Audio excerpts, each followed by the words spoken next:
Selamat datang kembali di kelas probabilitas dan statistik. Setelah kita membahas di video sebelumnya tentang bagaimana kita melakukan analisis perbandingan tunggal, analisis berderajat kebebasan tunggal terhadap lanjutan dari ANOVA, maka kali ini kita akan membahas perbandingan berganda untuk ANOVA. Ya, kita sudah memasuki bagian kelima.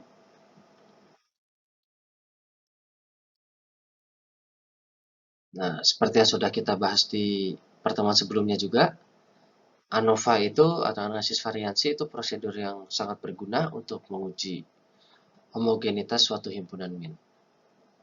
Nah, kalau kita misalkan sudah menolak hipotesis 0 dan menerima alternatifnya bahwa min-min tersebut adalah tidak sama, nah permasalahannya masih sama dari yang sebelumnya, yaitu kita tetap tidak mengetahui min mana yang sama dan min mana yang berbeda. Kemarin kita sudah mempelajari bagaimana cara menggunakan kontras.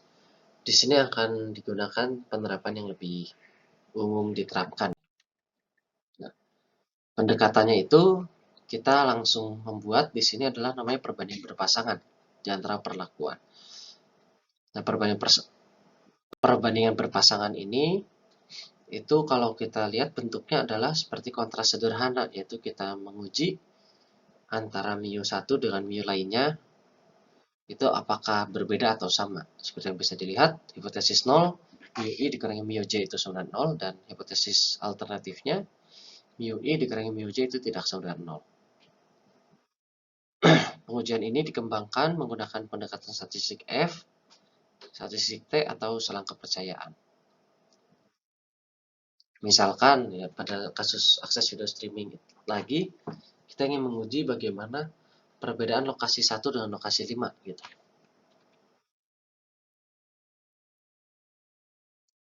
Nah, dengan T kita mempunyai statistik uji T sama dengan Y1 bar dikurangi Y5 bar dibagi S akar 2 per N. Seperti itu ya. Dengan S adalah nilai akar kuadrat dari min kuadrat galat, SSE, MSE, dan sampel berukuran N sama dengan 6. Sorry ya, bukan SSE, tapi MSE.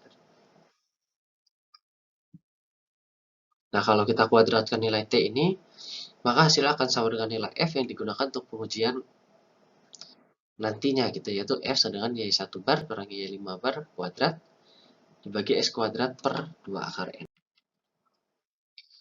Darinya bisa kita turunkan selang kepercayaan sebagai berikut ya, Y1 bar kurangi Y5 bar dikurangi T alfa per 2 dikali S akar 2 per N. Itu untuk batas bawah, dan batas atasnya itu kita tinggal ditambahkan, ini bukan negatif. Ditambahkan T alfa per 2 S akar 2 per N. Nah, yang perlu diperhatikan di sini saat membuat selang kepercayaannya adalah saat kita membuat semua perbandingan, maka akan ada perbandingan berpasangan ya dari sini. Bisa ada 5, maka misalkan ada 5 perlakuan, maka akan ada pasangan yang terbentuk adalah 5 dikali 4 per 2 atau sama dengan 10 ya, 10 pasangan perbandingan yang mungkin.